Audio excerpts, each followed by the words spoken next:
서울의 한 공원에서 발생한 성폭행 사망 사건으로 인해 공원 내 CCTV 설치 요구가 커지고 있습니다. 하지만 경기 지역 공원들은 넓은 면적에 비해 CCTV가 턱없이 부족한 것으로 파악됐습니다. 시흥시가 오이도 빨간등대 주변 불법 노점상들의 합법화를 추진합니다. 부지를 제공하고 양성화한다는 계획인데 우려의 목소리도 나오고 있습니다. 일본이 방사성 오염수 방류를 시작하면서 수산시장 상인들의 한숨이 커지고 있습니다. 손님이 줄어 문을 닫기 직전이라며 대책 마련을 촉구하고 있습니다.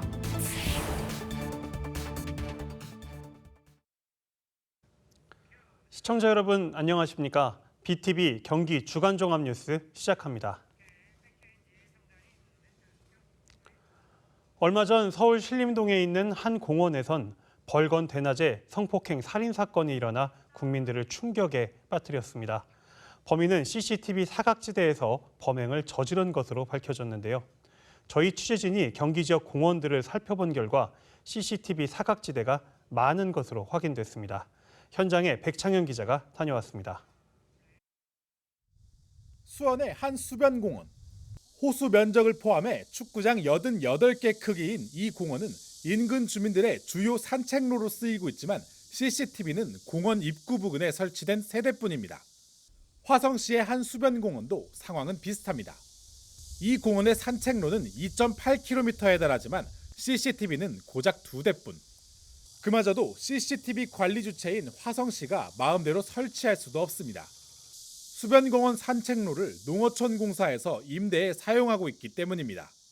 이처럼 공원에 CCTV가 부족하다 보니 공원을 이용하는 시민들도 불안함을 감추지 못합니다. 그런 얘기는 내가 TV로 많이 들었지만 그래도 이런 데 다닐 때는 좀 어떻게 보면 좀 그런 얘기 많이 들으니까 소름스럽죠. 동생이나 남편이랑 이렇게 남자하고 항상 같이 와요. 혼자서는 안 와요. 그런데 CCTV 있다고 와서 안 하진 않을 것 같아요. 근데 이제 있으면 아무래도 뭐 조금은 어느 정도 효과는 있겠죠. 한국소비자원이 지난해 조사한 서울과 수도권 내 20개 공원 방범용 CCTV 안전 실태에 따르면 1만 제곱미터당 0.8대의 CCTV가 설치된 것으로 나타났습니다. 한편 방범용 CCTV가 부족한 데에는 구체적인 기준이 없기 때문이라는 지적도 나오면서 수원시 등 지자체들은 CCTV 설치를 합동 진행한다고 밝혔습니다. BTV 뉴스 백차혜입니다. 공원에 CCTV가 적다 보니 이용자들의 불안은 갈수록 커지고 있습니다. 하지만 설치하려고 해도 시간이 많이 걸리고 예산 확보 등에도 어려움이 있다고 하는데요. 구체적인 기준 마련이 시급하다는 지적이 나오고 있습니다. 계속해서 백창현 기자가 보도합니다. 한국소비자원이 지난해 도심공원을 방문한 시민 500명을 대상으로 실시한 설문조사입니다. 응답자 절반 이상이 공원의 CCTV가 부족하다고 답했습니다. 또한 CCTV 설치가 범죄 예방에 효과가 있다는 응답이 많았습니다. 따라서 공원 산책로와 화장실 주변 등에 CCTV를 추가로 설치해 사각지대를 없애야 한다고 입을 모았습니다. 문제는 공원에 새롭게 카메라를 설치할 경우 반년 이상의 시간이 필요하다는 점입니다. 공원 미관상 각종 설비를 지하화해야 하는 데다 지자체 소유가 아닌 공원도 많아 추가적인 행정 절차를 거쳐야 하기 때문입니다. 시가 아니고 다른 데다가 협의해야 되면 똑같이 그쪽에 저희가 협의를 요청을 해서 거기서 승인을 해줘야지 또 이제 설치가 가능하고 이런 거라 이게 전체적으로 거의 한 6, 7개월 정도 걸린다고 보면 돼요. 또 CCTV 설치 위치를 선정하는 구체적인 지침이 없다 보니 경찰이 요청하는 지역에 먼저 설치한다는 우선순위만 따르고 있습니다. 워낙에 요청지가 많다 보니까 저희가 이렇게 선제적으로 먼저 발굴하기는 사실 힘들어요. 왜냐하면 예산은 이제 한정되다 보니까 이제 우선 순위를 정할 수밖에 없고 이제 경찰에서 해주는 데가 가장 우선 순위로 들어가기는 하죠. 이에 따라 전문가들은 CCTV 설치 기준을 마련해야 한다고 조언합니다. 지금 현재 공원에 있는 CCTV를 설치하는 데 있어서는 어떤 세부적인 공원 면적이 얼마인데 몇 개를 설치해라 그런 기준은 없고요. 더 우리가 설치할 때 좀 더 디테일하게 어느 부분까지는 이렇게 좀 볼 수 있도록 종합적으로 판단할 수 있도록 어떤 그런 규정을 준수해라 할 정도만 되면은 CCTV 사각지대에서의 범죄가 늘고 있는 가운데 지자체가 선제적으로 나서 CCTV를 추가 설치해야 한다는 목소리가 많아지고 있습니다. BTV 뉴스 백차혜입니다. 시흥 오이도의 명물인 빨간 등대 주변엔 포장마차촌이 형성돼 있습니다. 모두 불법 노점상들인데요. 시흥시가 이들을 철거하는 대신 부지를 제공하고 양성화하겠다고 밝혀 논란이 일고 있습니다. 김성원 기자의 보도입니다. 시흥 대표 관광지 오이도의 빨간 등대입니다. 주변에는 여러 개의 포장마차가 들어서 있습니다. 하지만 이곳 노점상 영업은 모두 불법입니다. 노점상 뒤편의 모습입니다. 노점을 지탱하기 위해 여러 개의 피스를 박은 모습이 흉물스러운데요. 당연히 정식으로 허가를 받고 한 행동이 아닙니다. 관광지의 미관을 해치고 위생도 보장할 수 없는 불법 노점상들. 결국 시흥시는 지난 3월 지방어항 개발에 맞춰 노점상을 전부 철거하겠다고 밝혔습니다. 입구 쪽을 비롯해서 방제제 앞까지 공간을 마련하고 지역적 어민 활성화를 위한 지방어항이 추진되고 있는 부분이기 때문에 그 입구에 있는 노점상들은 어차피 철거를 해야 되는 건 맞고요. 그렇다면 반년이 지난 현재 노점들이 철거됐을까? 현장을 확인해 보니 노점들이 그대로 운영 중입니다.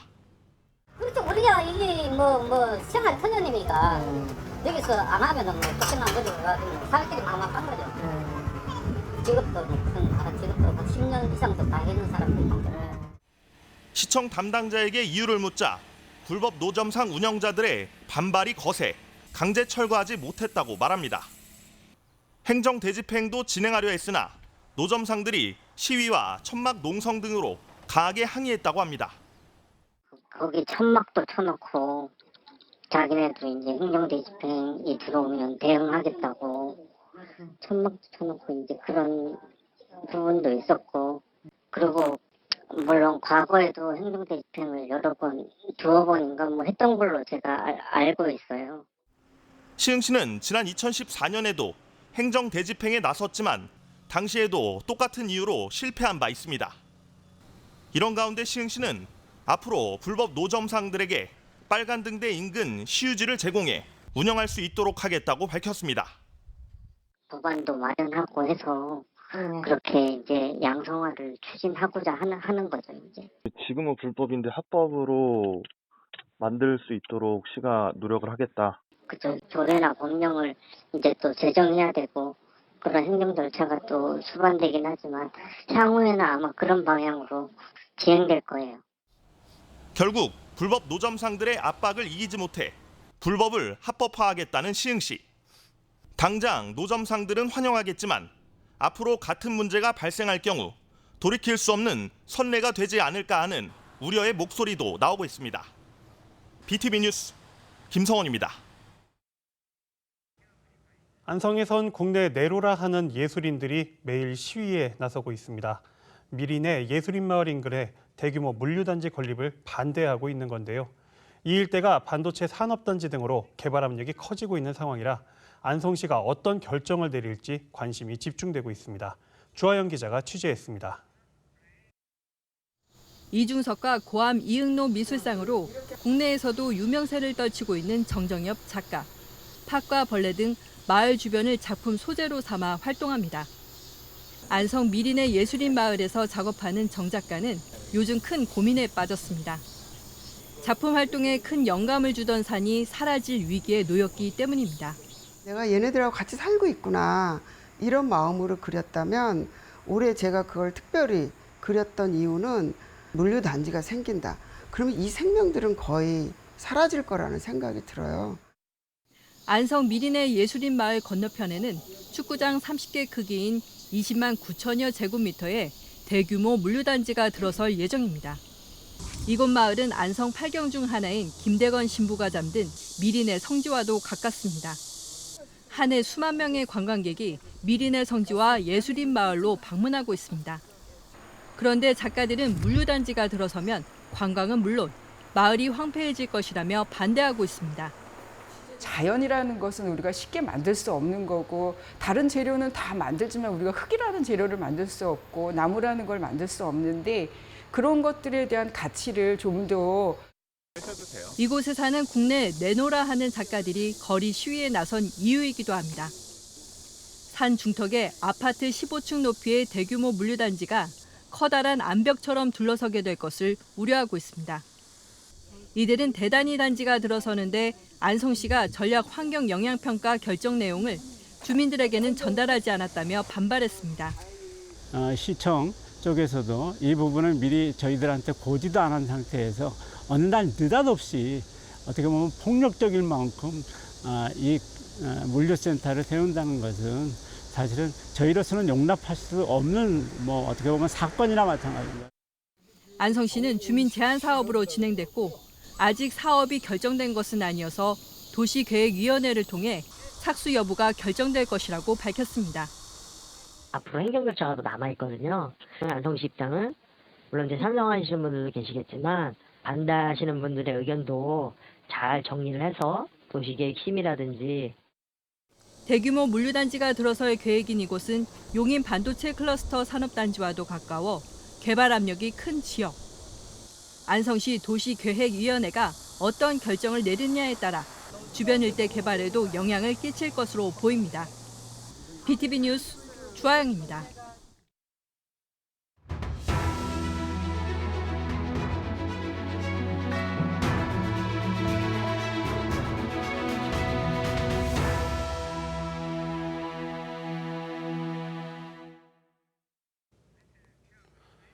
일본이 결국 방사성 오염수를 방류했습니다. 당장 수산시장이 직격탄을 맞았는데요.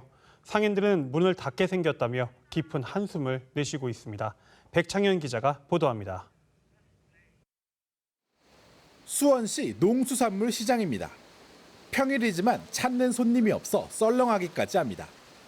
기상이변으로 수산물 가격이 오른 데다 오염수 방류 소식까지 겹치면서 손님이 3분의 1로 확 줄어들었습니다. 한 3분의 2가 줄었다고 보면 되죠. 평상시부터 경기가 안 좋아서 장사가 안 됐는데 근데 방사능 이게 얘기가 나오면서부터 점차적으로 줄기 시작하더만 지금 방사능 오염수를 이렇게 검사를 안 했는데도 시민들이 불안해서 안 먹는 거예요. 계속된 어려움 속에 오염수 방류로 문을 닫기 직전이라며 분통을 터뜨리기도 합니다. 내일 또 그 오염수를 방사한다고 치면은 이거는 진짜 거의 시작이 문 닫아야 될 판이에요. 오염수 방류가 결정된 이상 소비자들이 안심하고 수산물을 소비할 수 있도록 안심시켜달라는 목소리도 나옵니다. 너무 그런 극단적인 발표는 안 했었으면 좋겠고 이제 국민들한테 안심을 줘야지만 국민들이 마음 먹고 또 편하게 살 수도 있는 거고 이런 거지 자꾸 불안감을 조성하는 것도 이거는 방송에 문제가 있다고 생각해요. 시민단체들의 반발도 이어졌습니다. 일본 방사성 오염수 해양 투기 저지 경기행동 소속의 활동가 20여 명은 국민의힘 경기도당 건물 앞에서 시위를 벌였습니다. 이들은 원전 오염수 해양 투기를 반드시 막아야 한다고 목소리를 높였습니다. 핵오염수 해양 투기 계획 중단하라! 중단하라! 중단하라! 중단하라! 후쿠시마 원전 오염수 방류에 따른 지역사회의 반발과 함께 걱정도 커지고 있습니다. BTV 뉴스 백찬현입니다. 김동연 경기도지사는 긴급 기자회견을 열어 후쿠시마 오염수 방류를 즉각 철회해야 한다고 강조했습니다. 김 지사는 우리 정부가 방조를 넘어 공조한다는 생각까지 든다며 비판의 날을 세웠는데요. 불똥이 떨어진 경기도는 오염수 방류에 대응하기 위한 대책 마련에 착수했습니다. 계속해서 박희분 기자의 보도입니다. 일본 후쿠시마 오염수 방류를 하루 앞두고 열린 긴급 기자회견. 그동안 오염수 방류 철회를 수차례 주장해왔던 김동연 경기도지사는 다시 한번 목소리를 높여 일본 정부와 우리 정부를 규탄했습니다. 방조를 넘어 공조까지 하고 있는 것은 아닌지 하는 생각마저 듭니다. 부끄러움을 넘어서 분노가 치밉니다. 대한민국 정부는 도대체 누굴 위해 존재합니까? 김 지사는 오염수 방류가 과학과 괴담의 문제가 아니라 인류의 미래에 대한 책임과 무책임의 문제라며 1,400만 도민의 생명과 안전을 지켜야 할 도지사로서 철회를 요구한다고 말했습니다. 오염수가 방류되면 추경을 통해 대책을 지자체와 정부가 세워야 하는데 일본의 예산을 아끼기 위한 오염수 방류에 왜 대한민국 국민 세금을 써야 하는지 이해할 수 없다고도 덧붙였습니다. 오염수 방류로 사회 갈등과 혼란이 심해지고 있습니다. 이와 같은 사회적 안전의 문제로 인한 사회적 비용은 도대체 누가 지불해야 합니까? 경기도는 대응책 마련에 불똥이 떨어졌습니다. 우선 오염수 방류 전담 조직을 구성하고 원산지 표시 점검과 방사능 검사 강화에 나섭니다. 생산과 유통, 소비 등 3단계에 걸쳐 방사능 검사를 기존 월 단위 검사에서 매주 검사로 강화합니다. 경기바다 해수에 대한 방사능 조사 거점은 2곳에서 4곳으로 늘리고 조사 주기도 월 1회에서 방류 후에는 주 1회로 늘립니다. 경기도는 일본 후쿠시마 오염수 방류가 이루어지는 시점 이후 도 차원의 구체적인 추가 대책을 발표할 계획이라고 밝혔습니다. BTV 뉴스 박희봉입니다. 드디어 일본이 방사성 오염수 방류를 시작했습니다. 각계각층에서 걱정과 함께 대책 마련을 촉구하는 목소리가 나오고 있는데요. 오염수 방류에 대한 경기도 지역사회의 반응, 취재기자와 함께 좀 더 자세한 이야기 나눠보겠습니다. 네, 결국 오염수 방류가 24일부터 시작이 됐습니다. 이 방류량이 도대체 얼마나 되는 걸까요? 일단 24일부터 17일간은 하루 460톤이 방류됩니다. 이 기간을 1차 방류로 부르는데요. 이 1차 방류 기간 동안 배출되는 양은 7,800톤입니다. 일본이 밝힌 오염수 방류 총량은 134만 톤가량인데요. 이게 수원 광교 신도시에 있는 신대저수지의 저수량이 140만 톤 정도입니다. 일본 측은 이렇게 어마어마한 양의 오염수를 30년간 방류하겠다는 계획입니다. 그러면 이제 24일부터 17일 동안 1차 방류가 이루어지는 건데, 그럼 뭐 이제 2차, 3차 이런 식으로 방류 시점이 또 정해져 있는 게 있을까요? 당장은 17일간 1차 방류 기간을 가지면서 이 반응을 좀 살펴보고요. 그 다음에 방류를 어떻게 할지 결정하겠다는 겁니다. 그리고 제가 알고 있는 그 신대저수지라고 하면 광교 호수공원 쪽에 있는 그 저수지를 말하는 거죠? 예, 맞습니다. 그러면 그 규모가 굉장히 좀 컸던 걸로 기억을 하는데 그만큼 이제 어마어마한 양이 이제 방류가 된다는 얘기인 거네요. 네, 맞습니다. 이 오염수 방류 전부터 사실 우리 도민들의 걱정이 많았잖아요. 이제 방류가 시작이 됐는데 반응이 좀 어떤지요? 이 수산물 시장을 찾은 도민들은 이 오염수 방류 전에 미리 수산물을 좀 구매하겠다고 찾는 경우도 있었고요. 오염수 방류 소식에 가격이 좀 급격히 떨어진 수산물, 대표적으로는 양식 전복이 있는데요. 이 수산물을 사면서 좀 만족하는 경우도 덜어 있었습니다. 그러니까 아직 오염수의 어떤 영향이 있는 그런 시점은 아니기 때문에, 그러고 또 이제 수산물은 저렴하게 살 수 있으니까 오히려 이게 좋다, 이제 이런 반응도 있는 거네요. 네, 그렇습니다. 네, 이렇게 걱정이 된다라는 그런 분들도 계시고, 그리고 수산물 가격이 떨어졌으니까 오히려 이제 좋다라는 이런 반응이 좀 엇갈리는 부분이 있는데, 앞서 이제 보도된 것처럼 우리 수산시장의 상인분들은 정말 울상이신 거죠? 그렇습니다. 이 최근에 기상이변으로 어획량이 줄면서 수산물 가격이 전체적으로 상승했는데요. 이 대표 수산물인 고등어의 경우에는 가격이 1년 만에 37.5% 상승했습니다. 이 가격이 오르다 보니 수산물을 찾는 손님 자체가 줄어드는 상황인데요. 여기에 오염수 방류까지 이어지면서 손님들의 발길이 끊어졌습니다. 오염수 방류가 확정되기 전까지는 상인들이 일본산을 팔지 않는다면서 호객 행위를 하는 경우도 있었고, 그나마 수산물 소비도 꾸준히 이뤄졌는데 이제는 호객을 할 손님조차도 없다는 게 상인들의 목소리입니다. 네, 그러니까 가격이 올라서 안 그래도 이제 손님들이 좀 줄어들고 있는 상황이었는데, 이번에 이제 오염수 방류까지 이제 이런 악재까지 겹치면서 아예 발길이 좀 끊어졌다, 이렇게 좀 저희가 보면 되겠네요. 네, 그렇습니다. 이 어촌계 쪽도 사실 이 오염수에 대한 관심이 높을 수밖에 없잖아요. 그쪽 표정은 좀 어떤지요? 이 어촌계 반응은 생각보다는 좀 차분한 편입니다. 오염수 방류가 확정되기 전부터 이미 피해가 누적되고 있었는데, 당장은 오염수 방류보다는 이 기상이변으로 인한 어획량 감소가 문제라고 하고요. 아무래도 이제 경기도는 서해가 수산물 생산지고 오염수 방류하는 거리가 있다고 보시는 분들이 좀 있어서 좀 덜하지만 그래도 닥칠 충격에는 좀 불안감을 감추지는 못하고 있습니다. 그러니까 일본이 지금 그 오염수를 방류하는 게 태평양 쪽으로 방류를 하게 되잖아요. 그러니까 서해 쪽은 그나마 좀 영향이 좀 늦어질 것이다. 이렇게 좀 보는 걸까요? 네, 맞습니다. 네. 이 오염수 문제에 대해 경기도도 좀 나서서 강력하게 좀 문제를 제기를 했는데요. 핵심 내용이 무엇이었을까요? 경기도는 일본이 벌인 방류수 때문에 도민 세금을 쓰게 됐다고 지적했는데요. 실제로 이 방사능 검사를 진행하는 경기도 보건환경연구원의 한 해 검사 관련 예산이 1억 원 정도입니다. 그런데 내년에는 50% 정도 증액해야 될 것으로 보고 있습니다. 또 9월에 추출될 이 추가 경정 예산, 저희가 추경이라고 하죠. 이 추경에 오염수 대책 관련 예산이 포함될 예정입니다. 이렇게 그 예산이 좀 추가가 된다는 거는 예산 이제 그 대책들이 마련된다는 그런 얘기잖아요. 경기도가 지금까지 내놓은 대책들 좀 어떤 것들이 있을까요?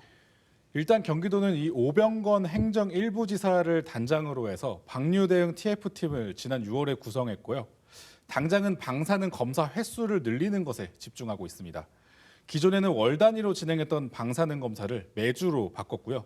이 해수에 대한 방사능 조사도 기존엔 2개 거점에서 진행했는데 이제는 거점 2개를 더 늘려서 4개 거점에서 진행합니다.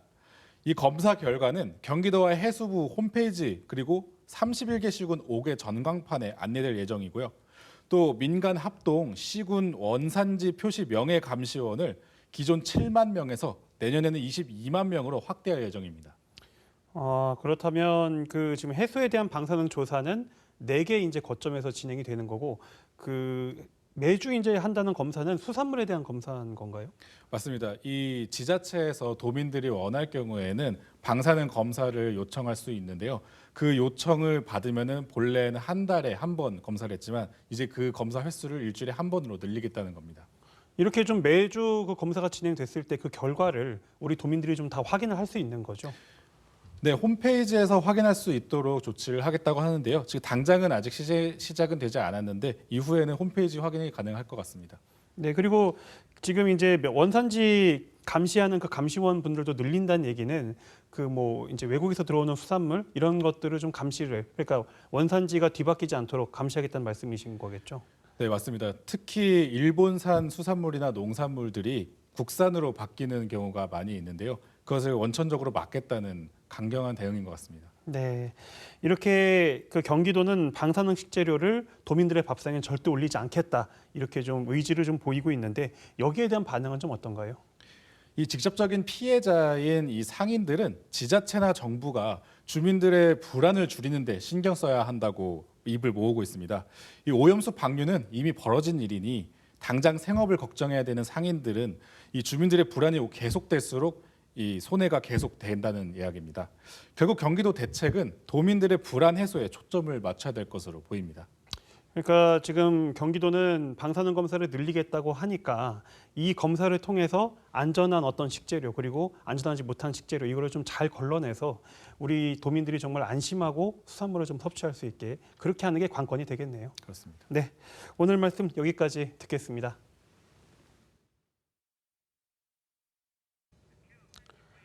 광명시가 지난 6월부터 발생한 가정 내 수도 정수 필터 변색의 주요 원인을 분석한 결과 망간 성분의 농도 때문인 것으로 확인됐습니다. 광명시는 맘카페 등의 수도 필터가 변색된다는 민원이 있어 분석에 나섰고 노은 정수작물의 망간 농도가 일시적으로 증가했다는 사실을 확인했습니다. 광명시는 망간 등의 미네랄 성분들이 일정 기간 이상 정수 필터를 통과할 경우 변색이 일어난다며 자체 수질 검사 결과 먹는 데는 문제가 없는 것으로 파악했다고 밝혔습니다.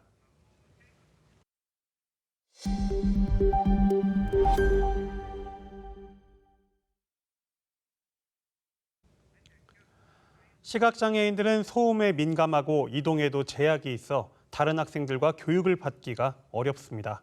때문에 시각장애인 특수학교가 필요한데요. 경기도교육청이 도내 단 한 곳도 없는 맹학교 설립을 추진합니다. 조윤주 기자가 보도합니다. 올해 7월 기준 도내에 거주하는 시각장애인은 전국에서 가장 많은 54,900명입니다. 이 가운데 시각장애 학생 수는 184명인데 이들을 교육할 수 있는 여건을 갖춘 곳은 발달장애 학생들과 생활하는 아름학교가 유일합니다. 아름학교가 수용 가능한 시각장애 학생은 30여 명에 불과해 대부분이 서울이나 인천에 있는 일반 학교를 다녀야 하는 실정입니다. 경기도 내에서 이제 거주를 하고 있지만 어쩔 수 없이 서울에 있는 서울맹학교, 한빛맹학교 혹은 더 멀게는 충청권에 있는 그런 데라도 찾아서 가야 하는 거죠. 특히 발달장애와 시각장애의 특성이 다른 만큼 한 학교에 양립하는 건 학생들의 안전과 교육 면에서 어려움이 크다는 지적입니다. 행동에 제약이 있으면은 학생들이 교육적으로 발달을 하기가 굉장히 어렵죠. 시각장애 친구들도 어렵고 발달장애 친구들은 발달장애 친구들대로 제약을 많이 받습니다. 시각장애 학생들의 학습권 보장을 위한 특수학교 설립이 추진됩니다.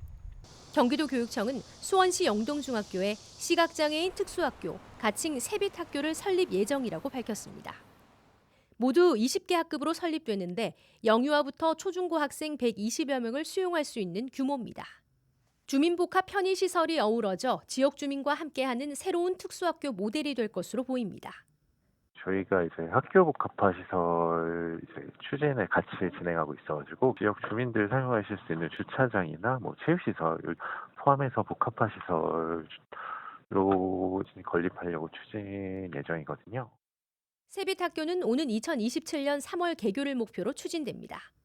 도내 시각장애 학생들이 비교적 가까운 거리에서 전문적인 교육을 받을 수 있을지 기대가 모아집니다. BTV 뉴스 조윤주입니다. 지난 5월 수원에선 안타까운 사고가 발생했습니다. 어린이 보호구역 횡단보도를 건너던 초등학생이 우회전을 하던 버스에 치여 목숨을 잃은 건데요. 수원시가 다시는 같은 사고가 반복되지 않도록 어린이 보호구역 안전을 대폭 강화하겠다고 밝혔습니다. 수원시 호매실동의 어린이 보호구역. 횡단보도를 건너는 초등학생을 우회전하는 버스가 덮칩니다. 버스기사는 우회전 신호를 무시하고 가다가 사고를 일으켰고 바퀴에 깔린 초등학교 2학년 조모군은 끝내 목숨을 잃었습니다.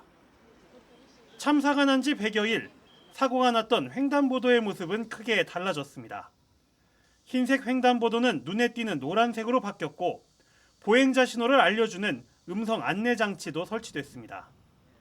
우회전 신호를 지켜달라는 표지판도 세워졌고 우회전 차로엔 과속 방지턱 등 안전시설이 추가됐습니다.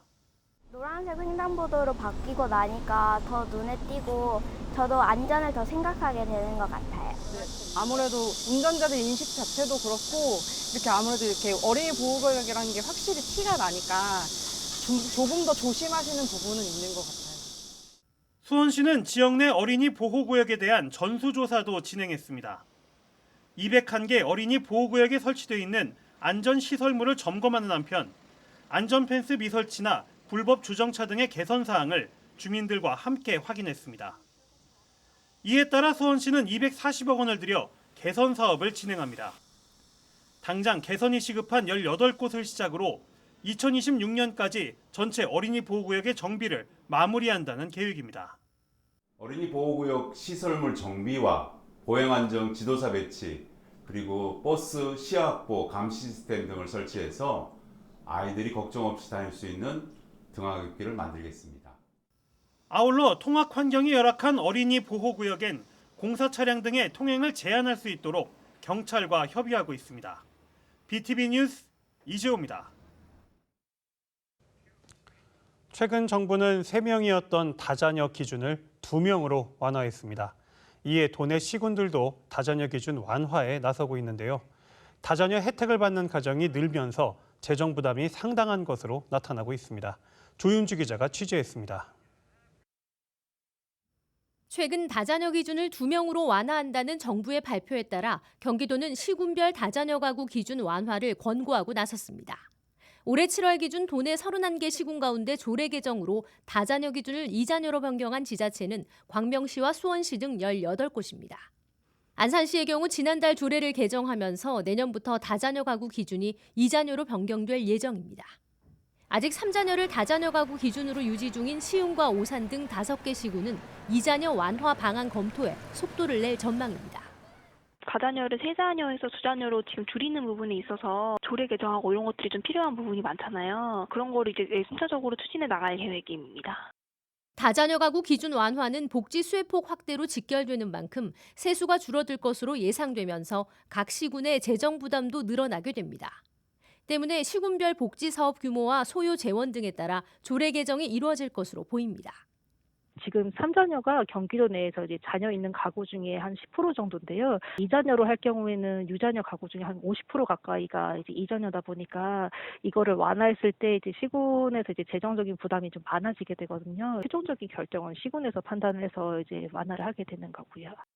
2022년 기준 도내 미성년자 자녀가 있는 전체 136만 3,900가구 중 3자녀 이상 가구는 12만 9,200가구입니다.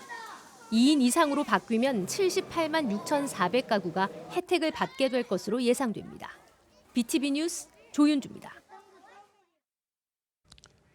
경기도의회는 건물 관리나 환경 미화 등을 하는 공무직 직원들의 호칭 만들기를 추진하고 있습니다. 그동안은 특별한 호칭이 없어서 그냥 여사님이나 선생님이라고 부르는 경우가 많았는데요. 새로운 호칭이 부여돼 조직 문화로 안착되면 기업 등 민간 분야에도 영향을 줄 것으로 보입니다. 보도에 박일국 기자입니다. 경기도가 각종 시설 관리 등을 위해 직접 고용하고 있는 공무직 직원은 1,400여 명에 달합니다. 작물 관리부터 경비나 청소까지 20여 가지 직무가 있지만 걸맞는 호칭이 없는 경우가 대부분입니다. 나이 많은 그런 공무직원한테는 이제 선생님이라는 표현도 좀 많이 쓰시고요. 그다음에 뭐 서로 동료 간에도 이제 선생님이라는 표현을 좀 쓰고 있는 그런 상태이기도 합니다. 또 공무원분들이 이제 저희를 호칭하기에는 뭐 주사님, 뭐 누구누구 씨. 경기도의회가 공무직 직원에 대한 호칭을 부여하고 직급 체계를 정비하도록 하는 조례를 추진하고 있습니다. 직함과 걸맞는 이름도 없이 근무하는 차별을 해소하고 조직 문화를 개선하자는 취지입니다. 김 선생, 이 선생, 김 씨, 이 씨 아니면 아예 호칭을 안 하고 불렀습니다. 아예 불리워지지 않았던 호칭을 부여하고 그에 따른 직급을 갖추라고 입법에 주된 내용으로 담고 있습니다. 공무직 노조가 자체 진행한 설문조사 결과 공직사회에서 6급 이하 직업 공무원을 부르는 주무관이라는 호칭을 선호한 것으로 나타났습니다. 공무직원이 어떻게 불리워지기를 원하는지 그 설문조사 의뢰를 제가 받아서 설문조사를 좀 해봤습니다. 그 결과 이제 한 70% 정도는 주무관으로 좀 호칭해 달라는 의견이 많아서. 하지만 공무원들의 반발이 적지 않은 상황입니다. 직업 공무원의 경우 법정 임용 절차를 거치고 공무원법에 따라 처우나 신분이 보장되지만 공무직의 경우 기관별 규칙에 따라 채용이 되고 근로기준법에 따라 처우가 결정되는 상황이기 때문입니다. 도의회가 몇 차례 공무직 처우 개선을 위한 조례를 추진했지만 공무원 노조 등의 반발로 무산된 바도 있습니다. 차별이 없는 경기도를 만들기 위해서는 반드시 집행부의 적극적인 노력이 필요하고요. 그렇게 하기 위해서는 실제적으로 입법에 따른 내용들을 실천으로 옮기는 것이 가장 중요하다고 생각합니다. 도의회는 처우 개선에 앞서 우선 호칭부터 부여하도록 조례를 개정하고 공모나 용역을 통해 적절한 명칭을 만드는 방안도 검토하고 있습니다. 우선 경기도와 산하기관들이 고용한 공무직부터 시작하고 이후 일선 학교 등 교육청 공무직과 시군에도 확대할 계획입니다. 일반 기업 등에도 공무직과 유사한 조직 운영을 하고 있어서 공직사회에 직무 명칭이 안착할 경우 민간에도 영향을 줄 것으로 보입니다. BTV 뉴스 박일국입니다. 더운 날씨에 장마와 태풍까지 지나면서 지역에선 모기를 비롯한 벌레들이 출몰하고 있습니다. 용인에선 화상벌레라 불리는 청딱지 개미 반날개가 발견돼 보건당국이 비상에 걸렸는데요. 피부에 닿으면 염증과 극심한 통증을 일으킨다고 합니다. 김유승 기자의 보도입니다. 천변을 따라 산책하는 발길이 이어집니다. 푸른 녹음을 즐기고 건강도 지키기 위해 길을 나선 이들이지만 여름 무더위와 벌레는 반갑지 않습니다. 땀이 나고 하니까 벌레들이 많이 좀 달라드는 편인데 뭐 천사 어떻게 해요? 손을까지 잡고 뭐 이렇게 쫓아내는 수밖에 없죠. 벌레들이 많이 출현해가지고 물리게 되면 또 병에 걸릴까 봐서 걱정이 좀 되긴 됩니다. 최근 용인시 민원 게시판에 올라온 벌레 사체 모습입니다. 청딱지 개미 반날개라는 벌레로 용인 지역 하천에서 발견됐다는 신고가 접수돼 지자체에 비상이 걸렸습니다. 피부에 닿으면 화상을 입은 것처럼 물집이 생겨 이른바 화상벌레로까지 불리고 있기 때문입니다. 용인시는 벌레가 주로 서식하는 하천이나 저수지 등을 중심으로 집중 방역에 돌입했습니다. 부천동에 있는 송곡천에서 화상벌레가 발견됐다는 신고를 듣고 주민들의 불안감을 좀 해소하기 위해서 화상벌레가 서식할 수 있는 습한 지역을 대상으로 분무 소독을 추가적으로 진행하고 있습니다. 청딱지 개미 반날개는 주로 봄부터 가을까지 활동한다고 알려져 있는데 용인에서 발견된 건 이번이 처음입니다. 해당 벌레는 물거나 쏘진 않지만 피부에 닿으면 페데린이라는 체액이 염증을 유발해 눌러 죽이는 등의 접촉은 피해야 합니다. 만일 접촉을 했을 경우 바로 씻어내고 증상을 관찰해야 한다고 보건당국은 당부했습니다. 2, 3주 지나면 자연적으로 치유가 되거든요. 혹시나 2, 3주 후에도 증상이 완화가 되지 않고 증상 부위가 넓어지거나 그러면 가까운 의료기관에 방문하셔서 변화하는 기후 속 도심지에 출몰하는 벌레 종류가 늘고 있는 상황. 보건당국은 질병관리청과 관할 보건소 홈페이지 등을 참고해 벌레 접촉 등 상황에 대비해달라고 당부했습니다. BTV 뉴스 김효수입니다. 8월엔 광복절이 있다 보니 독립운동가들에 대한 추모가 이어지고 있습니다. 우리는 그분들을 어떻게 기억하고 되새겨야 할까요? 안성과 평택에선 다양한 방법으로 지역 독립운동가들의 정신을 기리고 있습니다. 주하영 기자가 보도합니다. 1924년 안성에서 태어난 유만수 지사. 독립반쟁 애국지사 등을 몰살시키려고 한 대규모 친일파 모임에 폭탄을 터뜨린 부민간 폭파의거 장본인입니다. 해방 21일 전인 7월 24일 일으킨 부민간 폭파의거는 항일 무장 독립운동의 대미를 장식한 항쟁으로 꼽힙니다. 일본에게는 패망 직전인 시기였는데요. 일본을 위해서 노력하자라고 외치고 있는 그 장소에 우리 유만수 지사님을 비롯한 이 대한애국청년당 단원들이 폭탄을 설치하여 일본에게 찬물을 끼얹은 사건이라고 할 수 있겠습니다. 안성 3.1운동 기념관에서는 불꽃 같은 삶, 독립운동가 유만수전이 오는 10월 22일까지 열립니다. 이번 특별전에는 유만수 지사의 국외 활동과 국내 활동을 통한 삶과 독립운동사를 담았습니다. 국외 활동은 안성에서 서울, 만주, 일본을 넘나들며 독립운동 준비를 해왔던 유 지사 삶의 궤적을 볼 수 있습니다. 또 일본 관광 주식회사 파업을 통해 만나 이후 의거에 참여한 강윤국, 조문기 지사의 활동도 네컷 만화로 쉽게 이해하도록 구성했습니다. 국내 활동으로는 부민관을 폭파하기 전 유 지사가 고향인 안성에 내려와 폭탄을 제조했던 과정과 이동 경로 등을 생생하게 남겼습니다. 안성 3.1운동 기념관은 특별전을 비롯해 관람객들이 편하게 지역 독립운동가를 기억할 수 있도록 했습니다. 의병부터 시작해서 여러 지금 저희가 다루고 있는 해방 직전의 부민간 폭파 의거 사건의 주인공인 유만수 선생님처럼 다양한 독립투사들, 다양한 순국 선열분들의 어떤 노력으로 인해서 안성이 그동안 유지되었다고 우리는 볼 수 있을 것입니다. 평택에서도 지난달부터 독립운동가를 기억하기 위해 민세 안재홍 선생과 원심창 의사의 서운 승격 운동을 벌이고 있습니다. 일제강점기, 항일운동 등으로 9번의 옥고를 치른 민족운동가 민세 안재홍, 그리고 중국 상하이 은시정에서 일본 공사를 암살하려다 첩자의 밀고로 체포당한 원심창 의사를 알리는 데 주력하면서 온라인 서명을 받고 있습니다. 평택시 홈페이지와 SNS, 전단지 QR코드 등을 통해 독립지사의 행적을 보며 서명할 수 있습니다. 만세를 부르며 자유를 갈망했던 독립운동가. 전시회와 서명운동으로 새롭게 현재를 살아가는 사람들에게 기억되고 있습니다. BTV 뉴스 주하영입니다.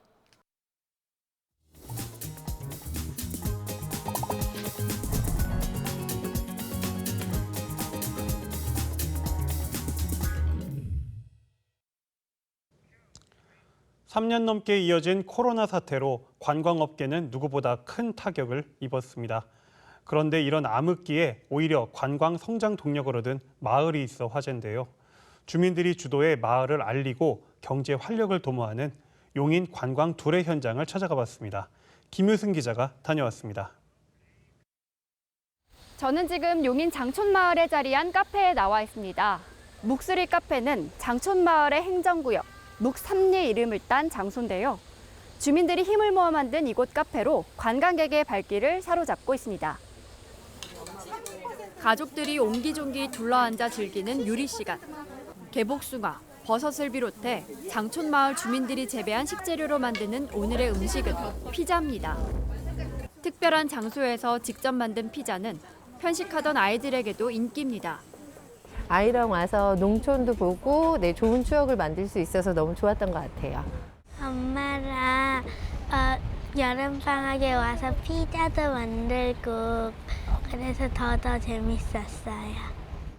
묵스리 카페에선 체험 프로그램을 즐기는 건 물론 주민들이 재배부터 요리까지 정성을 담은 음료와 음식을 맛보고 생산품도 구매할 수 있습니다.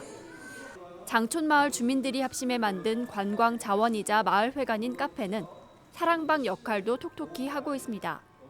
너는 너대로 나는 나대로 이렇게 사는 동네였는데 영농조합을 만들고 이런 걸 함으로 인해 가지고 단합이 많이 되고 다른 사람들이 다 부러워하고 엄청 그 면에서 좋아요.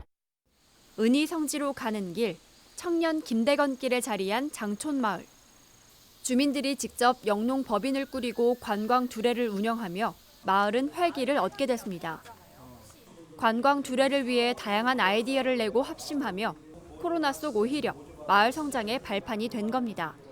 피크닉 가방에 체험장으로 배달을 해다 주고 그래서 엄청 많지는 않지만 그래도 코로나 때 쉬지 않고 끊기지 않고 계속 체험을 할 수 있었습니다.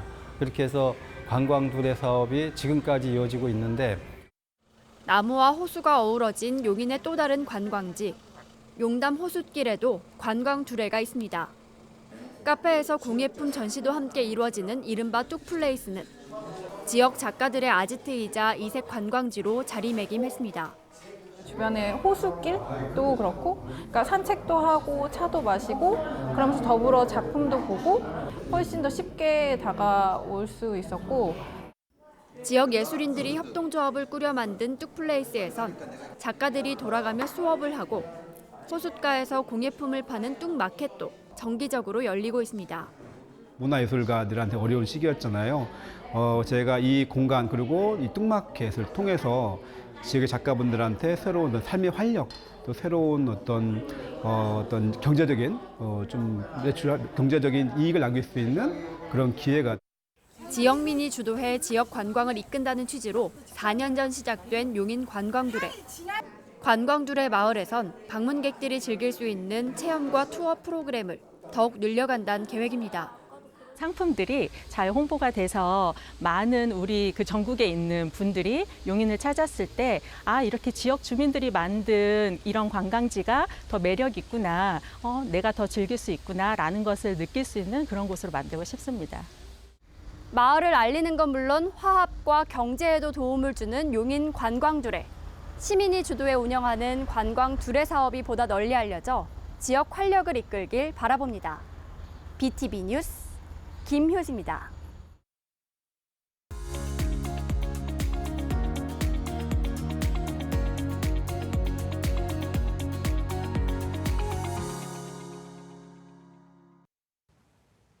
안녕하세요. 경기소방재난본부의 이재현입니다. 태풍은 최근에 우리나라에 영향을 미치는 발생 빈도가 증가해 7월과 9월 사이 집중적으로 발생하였고 최근 3년간 총 12건, 연평균 4건이 발생하였습니다. 특히 지난주 우리나라에 상륙했던 6호 태풍 카눈의 경우 느리게 움직이며 남과 북을 관통하고 폭우와 강풍을 동반하여 주택이나 도로 침수, 지붕 파손 등의 시설 피해가 159건이 발생하였고 15,000여 명이 대피하기도 하였습니다. 또한 얼마 지나지 않아 제7호 태풍 란이 발생하였으나 다행히 한반도에는 큰 영향을 미치진 않았습니다. 이렇듯 기후변화로 인해 더욱 강력하고 변화무쌍한 태풍이 발생할 것으로 예상되는 만큼 더욱더 철저한 대비가 필요합니다. 농촌 산간 지역의 경우 산사태의 위험이 있을 수 있기 때문에 물이 잘 빠질 수 있도록 배수로는 사전에 점검하고 산사태를 대비해 안전한 구역으로 대피하는 것이 좋습니다. 비닐하우스 등은 단단히 보강하여야 합니다. 어촌 및 해안 지역은 선박은 출항을 금지하고 해안가에 있는 선박과 어망은 결박하여 태풍에 대비해야 합니다. 공사장은 추락이나 붕괴, 집안이 침몰되거나 침하되는 피해가 발생할 수 있기 때문에 즉시 작업을 중지하고 안전한 곳으로 대피해야 합니다. 태풍 예보가 있을 시에는 TV나 라디오를 통해 태풍 상황을 수시로 체크하여 대응할 수 있도록 하고 인근 배수구나 빗물바지를 점검하여 배수가 잘 될 수 있도록 합니다. 침수가 예상되는 지역에서는 차량을 즉시 고지대로 이동해 주차하고 사전에 응급약이나 손전등 같이 비상물품을 준비해 놓는 것이 좋습니다. 강풍으로 인해 유리창이 깨지거나 건물 지붕이 날아가고 축대, 옹벽 등이 무너질 수 있기 때문에 사전에 철저히 점검하여야 합니다. 또한 주변 대피 장소와 비상시 연락 방법을 알아두는 것이 좋습니다. 국민재난안전포털에 접속하면 민방위 대피소, 산사태 대피소, 이재민 주거시설 등 주변 안전시설 정보를 쉽게 조회할 수 있습니다. 자연재해인 태풍을 막을 수는 없지만 철저히 대비한다면 좀 더 안전하고 즐거운 여름을 보낼 수 있을 것입니다. 감사합니다. 이상으로 BTV 경기 주간 종합 뉴스를 마칩니다. 편안한 주말 보내시기 바랍니다.